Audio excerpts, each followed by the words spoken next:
Hello friends, welcome to my YouTube channel study with Premchand sir. Friends, आज हम लोग इस वीडियो में शब्द रूप से संबंधित अध्यायवार प्रश्न कोश को देखेंगे। शब्द रूप से संबंधित प्रश्नों में मुख्य रूप से लिंग, वचन, कारक और संज्ञा से संबंधित सारे प्रश्न होंगे। तो आइए वन बाय वन करके हम लोग प्रश्नों को देखते हैं। तो क्वेश्चन नंबर 1 है, कवि का स्त्रीलिंग शब्द है। कवि का स्त्रीलिंग शब्द क्या होता है?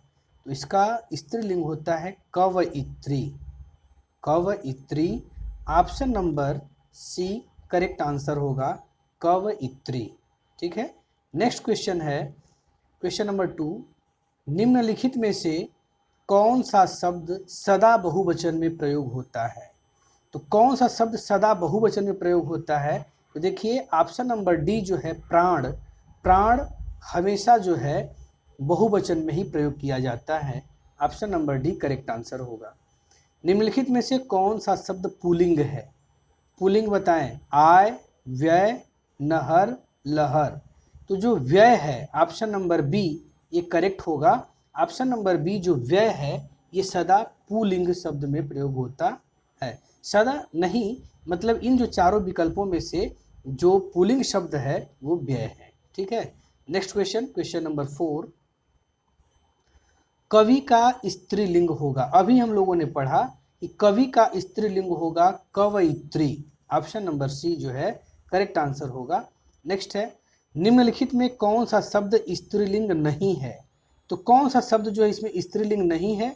झुरमुट, अंत्येष्टि, इच्छा, निराला। तो निराला जो है ये स्त्रीलिंग नहीं है। निराला क्या है? ये पुल्लिंग शब्द के अंतर्गत आता है, इसलिए इसका correct answer option number D होगा। नेक्स्ट क्वेश्चन, क्वेश्चन नंबर 6, निम्नलिखित में से पुल्लिंग शब्द का चयन कीजिए। बताइए निम्नलिखित में पुल्लिंग शब्द कौन सा है? सरसों, मकई, सारस, मूंग। तो करेक्ट आंसर होगा ऑप्शन नंबर सी सारस। सारस जो है ये पुल्लिंग शब्द के अंतर्गत आता है। नेक्स्ट है, निम्नलिखित में पुल्लिंग शब्द नहीं है। ध्यान दीजिएगा, पुल्लिंग शब्द नहीं है। रत्न, मोती, नकल, बचपन। करेक्ट आंसर होगा ऑप्शन नंबर सी नकल। नकल जो है ये पुल्लिंग शब्द नहीं है। ठीक है। आइए नेक्स्ट क्वेश्चन की तरफ बढ़ते हैं। क्वेश्चन नंबर 8, निम्नलिखित शब्दों में किस एक का लिंग परिवर्तन हिंदी भाषा में प्रचलित नहीं है? मतलब इसमें से हम किसका लिंग परिवर्तन नहीं कर पाएंगे? ऑप्शन है चाचा, बहन, कोयल, भैंसा। तो फ्रेंड्स हम इसमें परिवर्तन करके देख सकते हैं कि चाचा का चाची, बहन का भाई, भैंसा का भैंस, कोयल। कोयल एक ऐसा शब्द है जिसका हम हिंदी में लिंग परिवर्तन नहीं कर सकते हैं, इसलिए इसका करेक्ट आंसर जो होगा ऑप्शन नंबर सी कोयल। नेक्स्ट है, निम्नलिखित शब्दों में कौन स्त्रीलिंग नहीं है? कौन स्त्रीलिंग नहीं है? रोटी, पूरी, पानी, नदी। जो पानी है ऑप्शन नंबर सी, पानी स्त्रीलिंग नहीं होता है, पानी पुल्लिंग शब्द होता है, इसलिए करेक्ट आंसर होगा ऑप्शन नंबर सी। आइए नेक्स्ट क्वेश्चन, क्वेश्चन नंबर 10,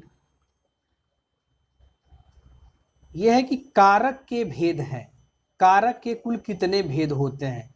तो फ्रेंड्स आपको पता है कि हिंदी में कुल कारक के 8 भेद होते हैं। कितने होते हैं? 8 भेद होते हैं। तो option number D correct answer होगा, कारक के कुल 8 भेद होते हैं। निम्नांकित में से कौन सा शब्द स्त्रीलिंग नहीं है? सुबह, दोपहर, सांझ, दिन। तो इसका आंसर डी जो है ये करेक्ट होगा। दिन जो है स्त्रीलिंग शब्द नहीं है। Option number D is correct answer. Next है, कर्ता के साथ ने का प्रयोग न होना किस उपभाषा की प्रमुख विशेषता है? तो कर्ता के साथ ने का प्रयोग न होना मुख्य रूप से पूर्वी हिंदी की विशेषता है। किस हिंदी की? पूर्वी हिंदी की। तो पूर्वी हिंदी ऑप्शन नंबर ए है, इसलिए ऑप्शन ए करेक्ट होगा। नेक्स्ट क्वेश्चन, कवि का स्त्रीलिंग है। फ्रेंड्स ये बार बार प्रश्न इसमें रिपीट हो रहा है। तो कवि का जो स्त्रीलिंग होता है वो होता है कवयित्री, और ये अक्सर परीक्षा में पूछा भी जाता है कि कवि शब्द का स्त्रीलिंग क्या होता है, कवयित्री, या कवयित्री को पूछ देता है कि इसमें से कौन सा शब्द शुद्ध है। तो आप लोग ध्यान देंगे, इसमें दो प्रश्न बन गया, कवयित्री ये शुद्ध रूप इसका ये है, और कवि का स्त्रीलिंग भी कवयित्री होता है। Option number C correct answer होगा। नेक्स्ट है, ऋषि का स्त्रीलिंग है, तो ऋषि का स्त्रीलिंग क्या होगा, तो ऋषि देखिए छोटी की मात्रा है स पर, और यहाँ पे है बड़ी ई का, इसलिए ऑप्शन नंबर डी जो है करेक्ट होगा। नेक्स्ट है, संज्ञाओं के साथ आने वाली विभक्तियों को क्या कहा जाता है, तो संज्ञाओं के साथ आने वाली विभक्तियों को क्या कहा जाता है, ऑप्शन नंबर बी विश्लिष्ट। क्या कहा जाता है, विश्लिष्ट कहा जाता है, बी करेक्ट आंसर होगा। नेक्स्ट है, हिंदी भाषा में वचन कितने प्रकार के होते हैं, तो फ्रेंड्स हिंदी भाषा में वचन कुल 2 प्रकार के होते हैं। ऑप्शन नंबर बी करेक्ट होगा। हिंदी भाषा में जो वचन होते हैं एक वचन और बहुवचन होते हैं, और यही अगर संस्कृत भाषा में पूछ ले तो संस्कृत भाषा में कुल वचन 3 होते हैं, एक वचन, द्विवचन और बहुवचन। यहाँ पे हिंदी भाषा में वचन पूछ रहा है, इसलिए हमारा ऑप्शन नंबर बी करेक्ट होगा, 2, एक वचन और बहुवचन। ठीक है, आइए नेक्स्ट क्वेश्चन है, क्वेश्चन नंबर 17, लिंग की दृष्टि से दही क्या है, लिंग की दृष्टि से दही क्या है, स्त्रीलिंग है, पुल्लिंग है, नपुंसक लिंग है, उभयलिंग है।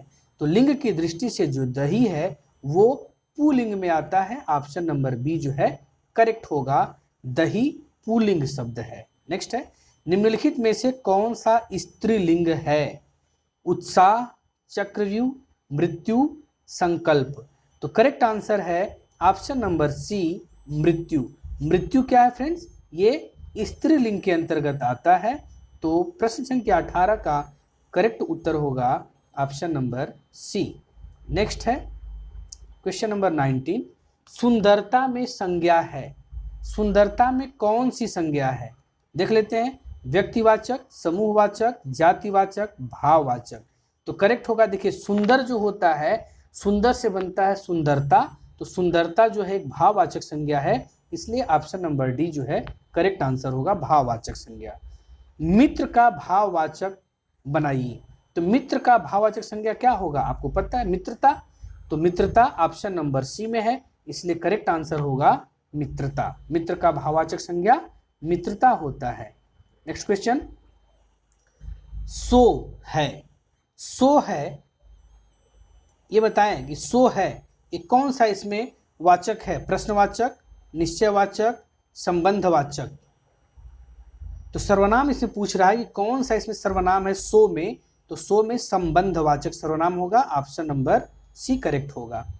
संज्ञा से बने विशेषण में से कौन सा अशुद्ध है, संज्ञा से बने विशेषण में से कौन सा अशुद्ध है, धन है तो धनिक, पहले दिया है संज्ञा, उसका दिया है विशेषण। आप देखें, धन, धनिक, सुख, सुखी, दिन, दैनिक, बंगाल, बंगाली। तो सुख, सुखी, बंगाल, बंगाली, दिन, दैनिक तो करेक्ट है, लेकिन धन और धनिक ये अशुद्ध है, इसलिए इसका correct answer option number A होगा। आइए नेक्स्ट क्वेश्चन पे चलते हैं, क्वेश्चन नंबर 23, अरे जरा इधर तो आ में से कौन सा अव्यय है। तो इसमें अरे जरा इधर तो आ में विस्मयादिबोधक अव्यय है, इसलिए correct answer option number C होगा। कौन सा स्त्रीलिंग है बताना है, 4 ऑप्शन हमारे सामने है, इसमें से कौन सा शब्द स्त्रीलिंग है, मित्र, सूचना, उपहार, अध्याय। तो करेक्ट आंसर होगा ऑप्शन नंबर बी, सूचना स्त्रीलिंग शब्द है। ठीक है, आइए आगे चलते हैं। 25, पुल्लिंग और स्त्रीलिंग में से कौन सा जोड़ा सही नहीं है, पुल्लिंग और स्त्रीलिंग में से कौन सा जोड़ा सही नहीं है, मोटा मोटी, धोबी धोबिन, दाता दानी, तेली तेलिन। तो देख लीजिए फ्रेंड्स, पुल्लिंग है और उसका स्त्रीलिंग है, तो पुल्लिंग मोटा मोटी सही, धोबी धोबिन ये भी सही है, तेली तेलिन ये भी सही है, लेकिन दाता का दानी नहीं होता है, दाता का दात्री होता है, इसलिए इसका ऑप्शन नंबर सी जो है करेक्ट होगा, मतलब इस प्रश्न के हिसाब से, और इसका ये जोड़ा सही नहीं है। नेक्स्ट है, भूखे को अन्न दो और प्यासे को जल वाक्य किस कारक का है? भूखे को अन्न दो और प्यासे को जल वाक्य किस कारक का है? तो ये होगा आपका संप्रदान कारक। संप्रदान को के लिए जहां पे आता है वहां पे संप्रदान कारक होता है चतुर्थी विभक्ति। ठीक है, option number A is correct answer. Next question है क्वेश्चन नंबर 27। इनमें से पुल्लिंग शब्द कौन सा है? पुल्लिंग शब्द का चयन करना फ्रेंड्स। दया, निर्धनता, बुढ़ापा, दुर्घटना। तो कह रहा है इनमें से पुल्लिंग शब्द कौन सा है? तो निर्धनता। देखिए बुढ़ापा भी जो है ये पुल्लिंग शब्द के अंतर्गत आता है, तो देख लीजिएगा इसको, आप इसका क्या करेक्ट आंसर मानते हैं। वैसे निर्धनता दिया है, ऑप्शन नंबर बी करेक्ट होगा। निम्नलिखित में से पुल्लिंग शब्द है घास, आय, व्यय, नहर। तो पुल्लिंग शब्द कौन सा है? तो जो व्यय है वो पुल्लिंग शब्द है, इसलिए option number C correct answer होगा। आइए नेक्स्ट क्वेश्चन पे चलते हैं। Question number 29। निम्नलिखित शब्दों में से पुल्लिंग शब्द का चयन कीजिए। पुल्लिंग शब्द का चयन करना है सूचीपत्र, किताब, गंगा, संसद। तो करेक्ट आंसर होगा ऑप्शन नंबर ए सूचीपत्र। सूचीपत्र क्या है? पुल्लिंग शब्द है। नेक्स्ट है कर्म कारक के लिए प्रयुक्त होने वाला चिन्ह है। तो कर्म कारक, कर्ता ने कर्म को, है ना, तो कर्ता ने कर्म को, तो कर्म कारक के लिए प्रयुक्त होने वाला जो चिन्ह है वो को है, और इसका आंसर डी होगा करेक्ट आंसर। तो कर्म कारक के लिए कौन सा चिन्ह प्रयोग करते हैं? को। Option number D correct answer है। आइए नेक्स्ट क्वेश्चन पे चलते हैं। राष्ट्र की भावना, राष्ट्र की भाववाचक संज्ञा है। तो राष्ट्र की भाववाचक संज्ञा क्या होती है? राष्ट्रीयता। मोस्ट इंपॉर्टेंट क्वेश्चन है फ्रेंड्स, राष्ट्रीयता। ऑप्शन नंबर जो डी है करेक्ट होगा। राष्ट्र की भाववाचक संज्ञा राष्ट्रीयता होती है। नेक्स्ट है निम्न में कौन कथन सत्य नहीं है? कौन सा कथन सत्य नहीं है बताना है। संस्कृत में 3 वचन होते हैं, सत्य है। हिंदी में 2 वचन होते हैं, ये भी सत्य है। हिंदी में 2 लिंग होते हैं, ये भी सत्य है, पुल्लिंग और स्त्रीलिंग। संस्कृत में हिंदी की तरह 2 लिंग होते हैं। फ्रेंड्स यही असत्य है, क्योंकि संस्कृत में हिंदी की तरह 2 लिंग नहीं होते हैं। संस्कृत में कुल 3 लिंग होते हैं, पुल्लिंग, स्त्रीलिंग और नपुंसक लिंग। तो इसका करेक्ट आंसर होगा option number D. Next question है साधु का स्त्रीलिंग शब्द है। साधु का स्त्रीलिंग शब्द क्या होगा बताएं। साधुनी, साध्वी, साधु आइन, साधुआइन। इसका करेक्ट आंसर होगा साध्वी।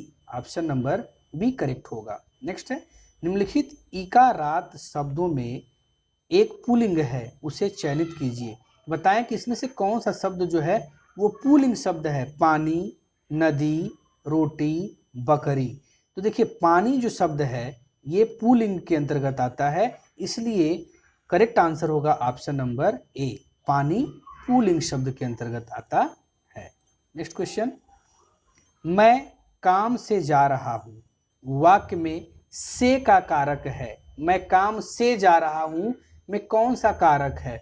तो देखिए जब से किसी काम को से लगाव के संबंध में हम बात करते हैं तो करण कारक होता है, और जब बिछड़ने की बात करते हैं, अलग होने की बात करते हैं, वहाँ पे अपादान होता है। तो बताएं मैं काम से जा रहा हूँ, मैं अपने काम के लिए जा रहा हूँ ना, तो अपने काम से लगाव की बात है, इसलिए इसका करेक्ट आंसर होगा ऑप्शन नंबर बी, करण कारक होगा। नेक्स्ट है संज्ञा का प्रकार नहीं है। इसमें से संज्ञा का कौन सा प्रकार नहीं है? व्यक्तिवाचक संज्ञा, जातिवाचक संज्ञा, देशवाचक संज्ञा, भाववाचक संज्ञा। तो फ्रेंड्स आपको पता है कि संज्ञा का कुल 5 प्रकार होता है, लेकिन इसमें देशवाचक संज्ञा कभी हम लोगों ने नहीं पढ़ा है, तो ये करेक्ट आंसर होगा ऑप्शन नंबर सी, देशवाचक संज्ञा। ये देशवाचक संज्ञा संज्ञा का प्रकार नहीं है। आइए नेक्स्ट क्वेश्चन पे चलते हैं। क्वेश्चन नंबर 37, भाववाचक संज्ञा के अंतर्गत आते हैं। तो भाववाचक संज्ञा के अंतर्गत कौन आता है? पशु पक्षी आदि, गुण दोष आदि, दिशाएं आदि, आभूषण आदि। तो जो गुण दोष होता है ऑप्शन नंबर बी करेक्ट होगा। भाववाचक संज्ञा के अंतर्गत आते हैं गुण और दोष। ठीक है, नेक्स्ट है किस समूह में सभी सर्वनाम प्रश्नवाचक हैं? किस समूह में सभी सर्वनाम प्रश्नवाचक हैं? कौन, क्या, किससे। देखिए ये तो पहले ही मिल गया, कौन, क्या और किससे, ये सब के सब क्या है? प्रश्नवाचक हैं, इसलिए ऑप्शन नंबर ए क्या होगा? करेक्ट होगा। Option number A correct answer होगा। सभी के सभी कौन, क्या, किससे प्रश्नवाचक शब्द है। आइए नेक्स्ट क्वेश्चन की तरफ बढ़ते हैं फ्रेंड्स। नेक्स्ट क्वेश्चन की तरफ आइए, क्वेश्चन नंबर 39।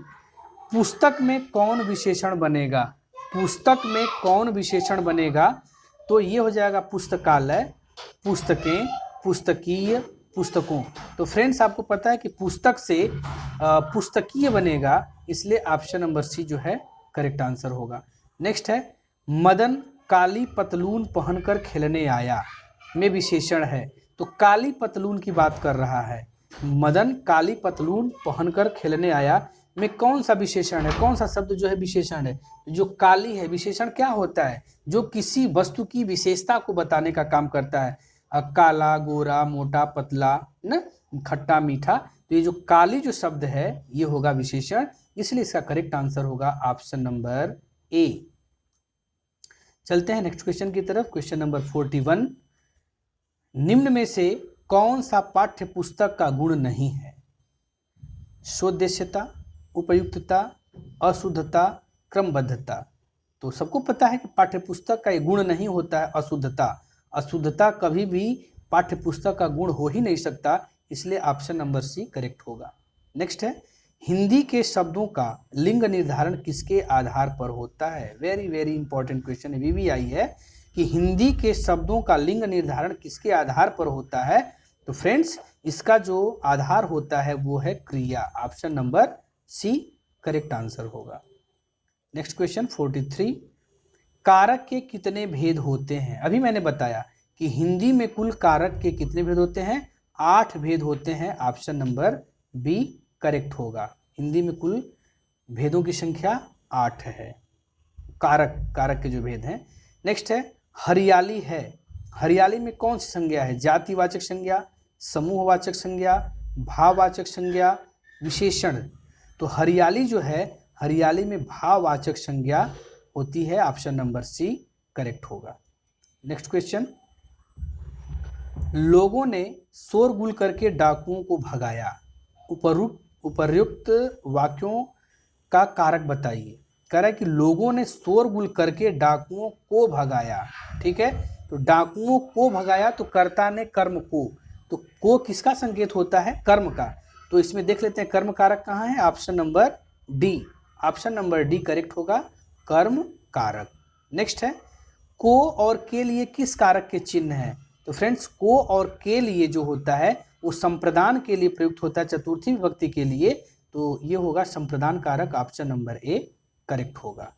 नेक्स्ट क्वेश्चन है क्वेश्चन नंबर 47। लड़का पेड़ से गिरा। अभी मैंने बताया कि जब किसी काम को करने में से जब सहायता लिया जाता है तो वहाँ पे करण कारक होता है। जब किसी चीज से हम अलग होते हैं, विछड़ने का काम होता है, तो वहाँ पे अपादान कारक का प्रयोग होता है। तो देख लेते हैं, कह लड़का पेड़ से गिरा उपर्युक्त वाक्य में कौन सा कारक है? बताइए। संप्रदान कारक, कर्म कारक, अपादान कारक, करण कारक। करेक्ट आंसर होगा इसमें ऑप्शन नंबर सी अपादान कारक। नेक्स्ट है निम्नलिखित वाक्य में क्रिया विशेषण युक्त वाक्य कौन सा है? तो निम्नलिखित वाक्य में क्रिया विशेषण युक्त वाक्य कौन सा है? मैं कल नहीं जाऊंगा, यह फूल सुंदर है, हवा धीरे धीरे बह रही है, आज हम स्कूल जाएंगे। तो क्रिया विशेषण आपको पता है कि जब किसी भी शब्द की पुनरावृत्ति होती है वहां पे क्रिया विशेषण होता है। अब यहाँ पे किस शब्द की पुनरावृत्ति हो रही है?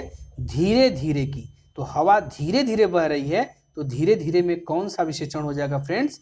ये हो जाएगा आपका क्रिया विशेषण। ऑप्शन नंबर सी जो है करेक्ट आंसर होगा। आइए नेक्स्ट क्वेश्चन की तरफ बढ़ते हैं। क्वेश्चन नंबर 49 है हमारा, कवि का स्त्रीलिंग है। पुनः क्वेश्चन रिपीट कर दिया, कवि का स्त्रीलिंग होगा कवयित्री।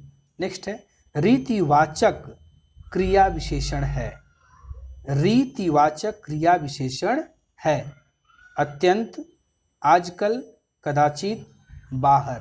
तो इसमें जो कदाचित शब्द है वो रीतिवाचक क्रिया विशेषण है। नेक्स्ट है निम्नलिखित में पुल्लिंग शब्द है। बुढ़ापा, जड़ता, पटना, दया।